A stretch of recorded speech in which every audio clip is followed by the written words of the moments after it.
नमस्कार, स्वागत है आपका वंदे मातरम न्यूज पर। आपके साथ मैं हूं शारदा यादव। खबरों की ओर आगे बढ़ने से पहले नजर डालते हैं आज की सुर्खियों पर।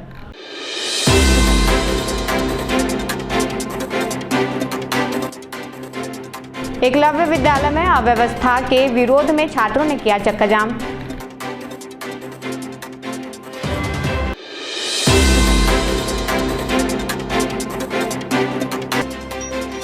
हाथी के हमले से ग्रामीण की मौत।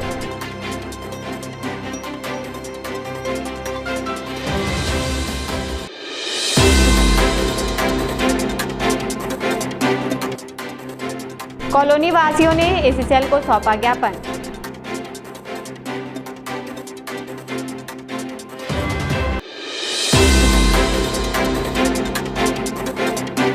अब खबरें विस्तार से। कोरबा के छुरी स्थित एकलव्य आदर्श आवासीय विद्यालय में अव्यवस्थाओं से नाराज छात्रों ने मुख्य मार्ग पर चक्का जाम कर प्रदर्शन किया। छात्रों ने विद्यालय प्रबंधन पर समस्याओं की अनदेखी का आरोप लगाते हुए प्राचार्य और अधीक्षिका को हटाने की मांग की है। मौके पर पहुंची पुलिस और प्रशासनिक अधिकारियों ने छात्रों को समझाइश देकर कार्रवाई का आश्वासन दिया, जिसके बाद प्रदर्शन समाप्त हुआ। फिलहाल पूरे मामले की जाँच जारी है।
हमारे हॉस्टल में हमारा मतलब हमें खाना वगैरह कुछ भी अच्छे से नहीं दिया जाता, जबकि वहाँ नेक्स्ट से सामान वगैरह का लिस्ट भी आता है, वो भी कुछ भी फॉलो नहीं किया जाता है। जितना सामान आता है उसमें से कुछ भी फॉलो नहीं किया जाता, जबकि पूरा खाना वगैरह कुछ भी सीएम सर बोल के गए हैं कि जो जो यहाँ हो रहा है उस सब में एक्शन लिया जाएगा। और जब तक और हम लोग इस बात से उठे हैं, जब तक यहाँ कार्यवाही की जाएगी तब तक, जब तक प्रिंसिपल सर और वार्डन मैम यहाँ नहीं रहेंगी तब हम यहाँ से उठेंगे। और हमें यहाँ पूरा जलील किया जाता है, आदिवासी गंवार भी बोला जाता है, पूरा पेरेंट्स को भी गंवार बोला जाता है। जब तक वहाँ अच्छे से चेकिंग नहीं होगा, जब तक यहाँ सुधार नहीं होगा, तब तक ही ये सब है। अगले हफ्ते हम लोग यहाँ फिर से बैठेंगे अगर यहाँ कुछ सुधार नहीं हुआ तो। जिले के करतला वन परिक्षेत्र अंतर्गत बड़मार गांव में जंगली हाथी के हमले से एक किसान की दर्दनाक मौत हो गई। मृतक की पहचान जगेश्वर सिंह राठिया के रूप में हुई है। जानकारी के अनुसार जगेश्वर सुबह अपने खेत में काम करने गए थे। इसी दौरान खेत के आसपास विचरण कर रहे जंगली हाथी से उनका सामना हो गया। हाथी ने अचानक हमला कर उन्हें कुचल दिया, जिससे मौके पर ही उनकी मौत हो गई। घटना की सूचना मिलते ही वन विभाग की टीम मौके पर पहुंची और आगे की कार्यवाही शुरू कर दी।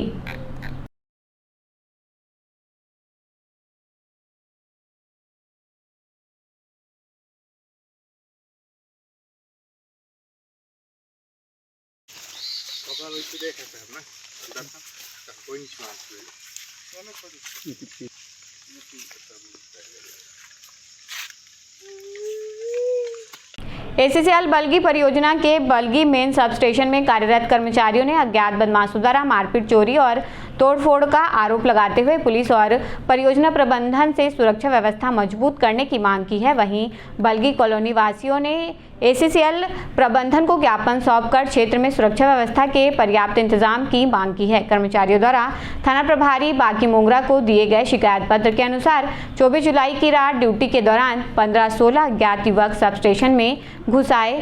आरोप है कि बदमाशों ने कर्मचारियों के साथ मारपीट की, CCTV कैमरे क्षतिग्रस्त कर दिए, लाइटिंग केबल काट दिए और कर्मचारियों के मोबाइल फोन व ACCL का टेलीफोन भी लूट कर ले गए। कर्मचारियों का कहना है कि इससे पहले भी 23 मई को सब स्टेशन में मारपीट की घटना हो चुकी है। खाली क्वार्टर में अपराधी तत्व हो रहे हैं, इसमें महिलाएं सुरक्षित नहीं हैं।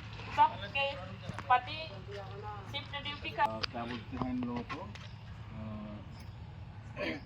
त्रिपुरा राइफल्स कॉलोनी में, जहाँ पर त्रिपुरा राइफल्स रहेगा। अभी एरिया सिक्योरिटी ऑफिसर आ रहा है और उससे हम लोग बात करेंगे। त्रिपुरा राइफल्स को कॉलोनी में रखेंगे और कॉलोनी के अंदर अगर शराब भी बिक्री होती है वो सब चारों तरफ लाइट करवाइए।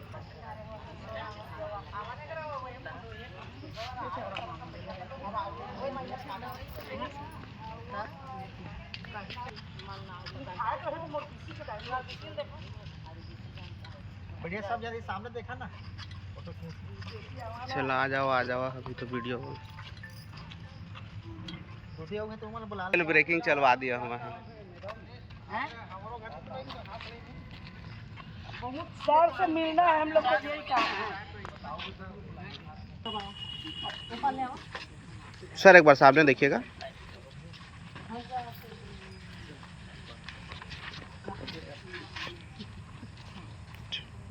ठीक ठीक है। एक कॉपी मुरा देवे ना। कंपनी आपके लिए पूरी तरह से जिम्मेदारी से काम करेगा। हम बड़े बंदा पीछे में जाओ, छोटे बना के हो जाओ, डबल इसे बड़े में लाटे के पीछे खड़ा हो जाता है। सब की आइए आवा भाई के रानी की अम्मा आवा आप। कॉलोनी में असामाजिक तत्व बहुत बढ़ गए हैं, जिले महिला मल्ला जान हानि के भी खतरा है। सब अपन आप ला असुरक्षित महसूस करत हैं।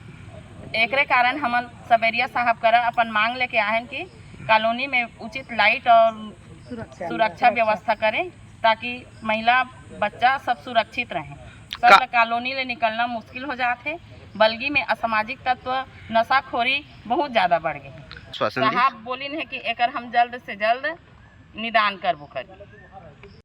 कॉन्ट्रैक्टर एसोसिएशन के अध्यक्ष धनंजय सिंह ने अपनी माताजी की पुण्यतिथि पर प्रतिवर्ष की भांति इस वर्ष भी विभिन्न सामाजिक एवं सेवा कार्यों का आयोजन किया। धनंजय सिंह ने बताया कि उनकी माताजी के पुण्यतिथि पर प्रशांति वृद्धाश्रम में वृद्धजनों को आवश्यक उपयोगी सामग्री भेंट की गई। इस अवसर पर वृद्धाश्रम में रह रहे सभी बुजुर्गों को सम्मानपूर्वक भोजन भी कराया गया। उन्होंने आगे कहा कि दिवंगत माताजी की स्मृति में सेवा और मानवता का यह कार्य हर वर्ष किया जाता है, ताकि समाज के जरूरतमंद और बुजुर्गों के प्रति सम्मान एवं संवेदनशीलता का संदेश लोगों तक पहुंच सके।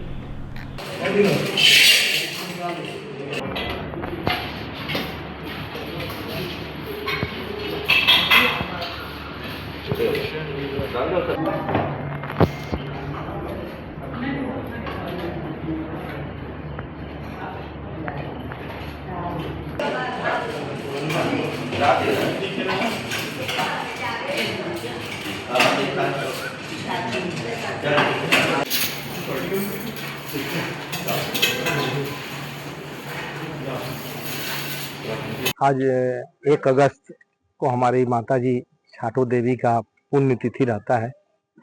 उस अवसर पर वृद्धाश्रम और मंद बुद्धि के जो लोग हैं वहाँ कोरबा निहारिका के पास, तो दोनों जगह हर साल हम लोग अपने मित्रगण सारे कॉन्ट्रैक्टर तो हमारे बड़े भाई सरबजीत सिंह जी सब मिल करके इनको भोजन कराया जाता है। जी हम लोग भोजन ला करके इनको अपने हाथों से खिलाते हैं। उसके बाद हम सभी के लोगों को एक अच्छी वो मिलती उपलब्धि है कि भाई इनको जो खाने को नहीं मिलता है, ये भाई खाने को मिलता है तो वृद्धाश्रम में क्यों आते। शादी के महज 1 महीने बाद एक नवविवाहिता की सांप के काटने से मौत हो गई। मृतका प्रमिला ग्राम थारपखना की निवासी थी, जिसकी शादी 1 माह पहले ग्राम मिसिया कुर्बी निवासी सोनू धनवार से हुई थी। परिजनों के अनुसार रात करीब 1 बजे सोते समय प्रमिला को सांप ने काट लिया। उसे पहले एम्बुलेंस से पोड़ियोपोड़ा अस्पताल ले जाया गया, जहां से बेहतर इलाज के लिए कोरबा रेफर किया गया, लेकिन रास्ते में ही उसकी मौत हो गई। पुलिस मामले की जांच में जुटी हुई है।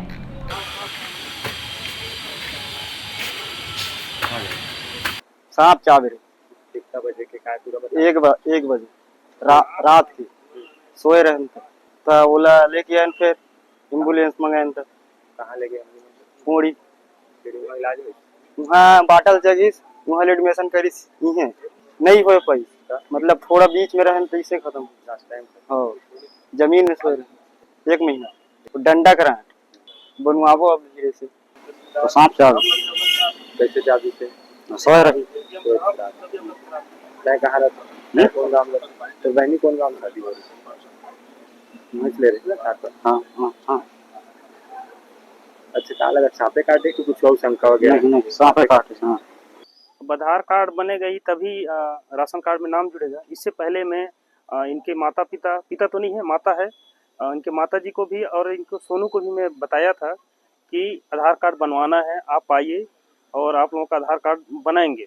लेकिन ये लोग स्थायी जगह में निवास करते नहीं हैं, नदी किनारे यहाँ वहाँ जाल खेलना और मछली बेचकर अपना जीवन यापन करते।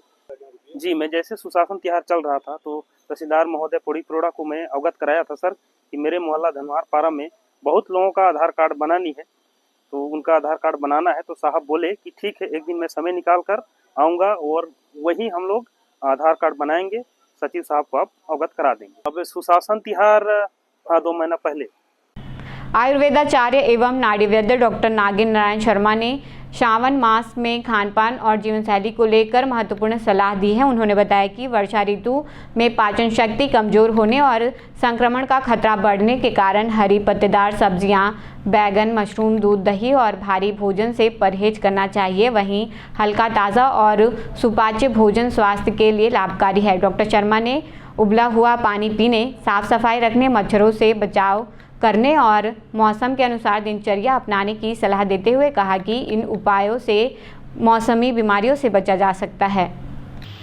अभी श्रावण मास का आरंभ 30 जुलाई से हो गया है, जो 28 अगस्त तक रहेगा। इस दौरान हमें अपने आहार विहार पर विशेष ध्यान देना चाहिए, जिससे हम इस माह में स्वस्थ रह सकें। श्रावण मास में क्योंकि बारिश का मौसम अपने पूरे स्वभाव पर रहता है, चारों तरफ नमी और कीचड़ जैसा माहौल हो जाता है, तो गंदगी के कारण मक्खियां, कीट आदि जो है वो बढ़ जाते हैं, जिसके कारण से संक्रमण होने का खतरा और संक्रामक बीमारियां जो है, बुखार है, दस्त है, उल्टी है, ऐसी बीमारियां जो है वो ज्यादा पनपने लगती हैं।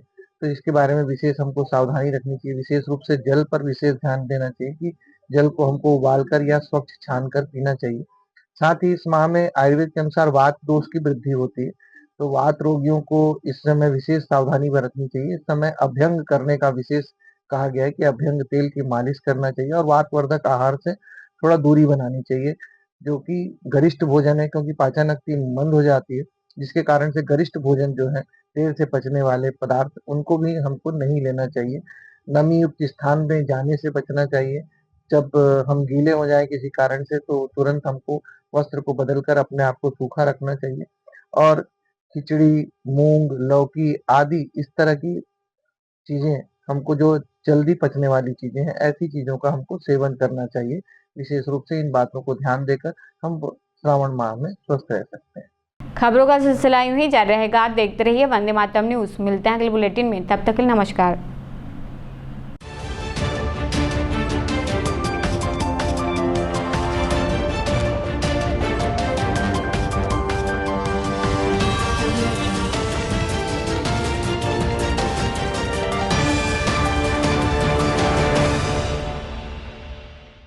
सिद्धि Vinayak hospital, a unit of orthopaedic surgery and trauma management. अब हड्डियों से संबंधित रोगों के उपचार के लिए कहीं और जाने की जरूरत नहीं। जटिल एवं असाध्य रोगों का सफल इलाज अब आपके अपने शहर में। घुटने व कूल्हे के जोड़ों का प्रत्यारोपण, जटिल फ्रैक्चर एवं जोड़ों का सफल ऑपरेशन, गठियावाद व जोड़ों के दर्द का उपचार, टेढ़ी मेढ़ी हड्डियों का बेहतर इलाज, हड्डियों की जन्मजात विकृतियों का उपचार, इसके अलावा OPD 1-2 की सुविधा, modern pathology lab, private semi private general ward की सुविधा, modern digital x ray, ECG, ICU, ventilator की सुविधा, pharmacy, OT team, waiting area, 24 घंटे एम्बुलेंस एवं आपातकालीन सुविधाएं उपलब्ध।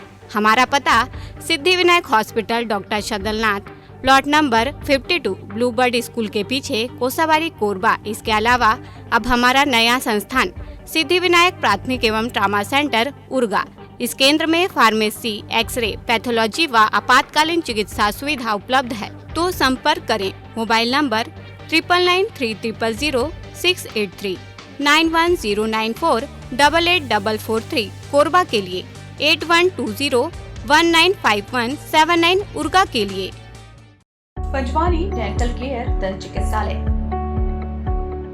कोरबा का प्रथम स्थापित दंत चिकित्सालय, अत्याधुनिक मशीनों द्वारा दांतों की उच्च स्तरीय जांच एवं इलाज की सुविधा, सेरेमिक नकली फिक्स दांत व निकलवाने वाले दांत, फुल सेट बत्ती सी लगाने की सुविधा, टेढ़े मेढ़े बाहर निकले दांतों को ऑटोडेंटिक क्लिप द्वारा ठीक करना, आजू बाजू के दांत घिसे बिना इम्प्लांट विधि द्वारा फिक्स दांत लगाना, पेरेंटो ओरल कैमरा जिसमें मरीज अपने दांतों को टीवी स्क्रीन पर देख सकता है, रूट केनाल, मुंह में खून आना, दांतों की सफाई, मुंह की दुर्गंध, पायरिया का इलाज। हमारे डॉक्टर रौनक सिंह MDS, डॉक्टर प्रज्ञा Chaudhary VDS, doctor Mohit Kumar VDOs। Chhattisgarh विद्युत मंडल CSEB के कर्मचारी हेतु कैशलेस इलाज की सुविधा।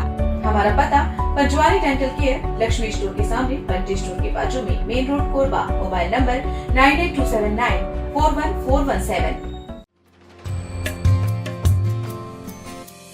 सावन का